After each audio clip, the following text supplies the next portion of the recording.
भाई बहन कि विवाह के कई वर्षों के बाद भी इनके घर संतान नहीं। लोगों ने ताने मारने प्रारंभ कर दिए, पड़ोसियों ने कहना प्रारंभ कर दिया, महाराज तुम्हारे घर की गाय भी बांझ हो गई, तुम्हारे पेड़ में फल भी नहीं लग रहे और तुम भी न संतान हो, इसका कारण क्या है? आत्मदेव भी अब लोगों की बातें सुन सुन करके परेशान हो गए। अरे दिन रात मेहनत कर रहे हैं, धन कमा रहे हैं, लेकिन उस धन को कोई खर्चा करने वाला ही नहीं है, तो ऐसी कमाई फिर किस काम की है? मैं पापी हूं, अगर मैं पापी ना होता तो मेरे घर में संतान होती। मेरी पूजा से देवता संतुष्ट नहीं है, मैं जो जल देता हूं उसे मेरे पितृ स्वीकार नहीं करते, क्योंकि मैं पापी हूं। मरने के लिए घर छोड़ दिया महाराज,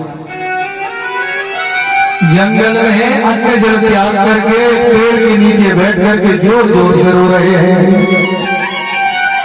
वहीं से महात्मा जी निकल के जा रहे थे, रोते हुए ब्राह्मण को देखा तो दया का भाव मन में जागा। बोले चेहरे से तो बहुत विद्वान ब्राह्मण मालूम लग रहे हैं, रो क्यों रहे हैं?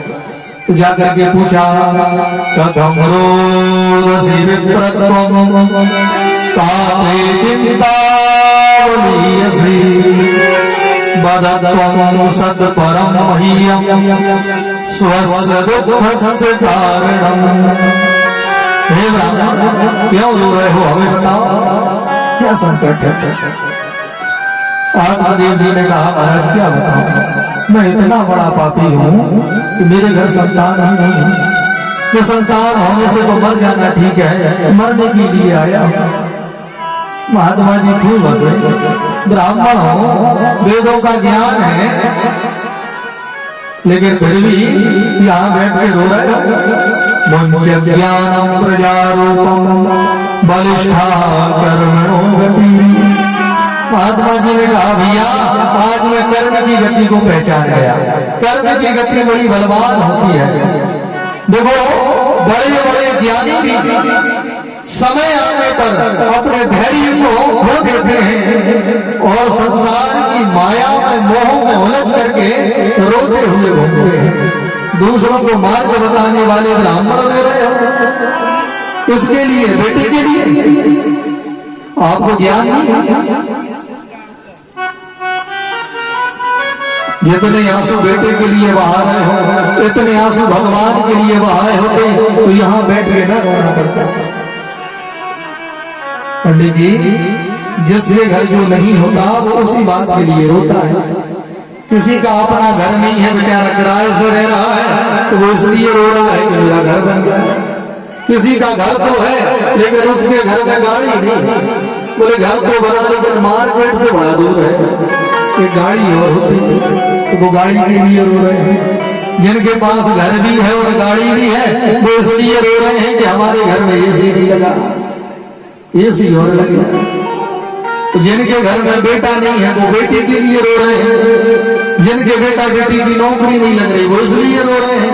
किसी के बेटा बेटी का विवाह नहीं हो रहा वो इसलिए रो रहे हैं। तो जो नहीं है उसी के लिए हम लोग दिन रात आंसू बहाते हैं, लेकिन ये जरूरी भी तो नहीं है। क्या बगैर बेटे के ये जीवन संभव नहीं है क्या? पुत्र होने से ही सुख मिलता है। तो जिनके घर पुत्र हैं उनसे जाकर के पूछो कि आप सुखी हैं? पुत्र होने से ही सुख मिलता। तो जानवरों के दर्जनों बच्चे होते हैं लेकिन वह तो फिर भी जंगल में भटकते भटकते ही मर जाते हैं, कभी सुखी नहीं हो पाते हैं। जो नहीं है उसी के लिए रो। महाराज आंसू बहाना बंद करो, ये रोना धोना बंद करो। जिस पुत्र के लिए रो रहे हो वो कितना साथ देगा आपका? ज्यादा से ज्यादा संसार में ज्यादा रात की चिता में हाथ लगा देगा। इसके आगे की यात्रा तो आपको अकेले ही करनी होगी।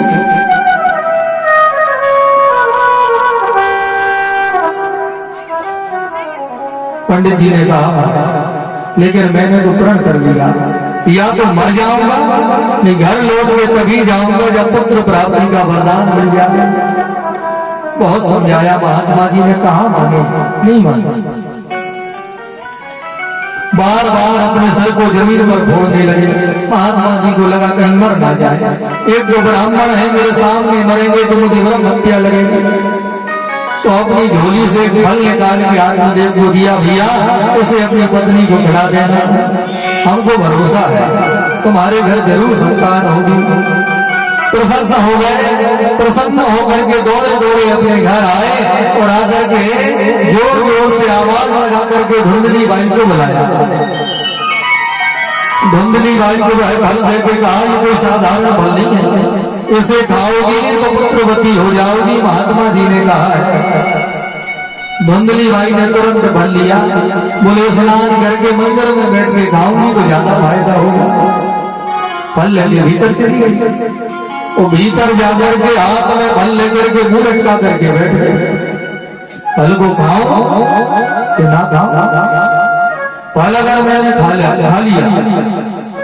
और फल में से कहीं जहर निकल गया तो मैं तो बात ही मर जाऊंगी। तो फलों से भी कभी बेटा बेटी होते हैं क्या?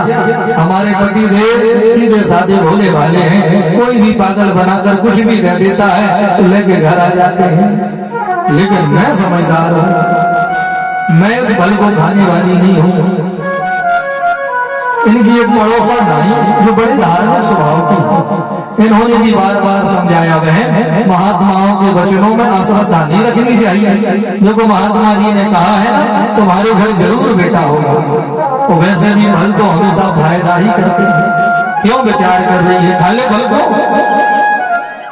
धुंधली ने कहा बहन मन बिल्कुल नहीं था, लेकिन तू कह रही है ना इसलिए खा लेती हूँ।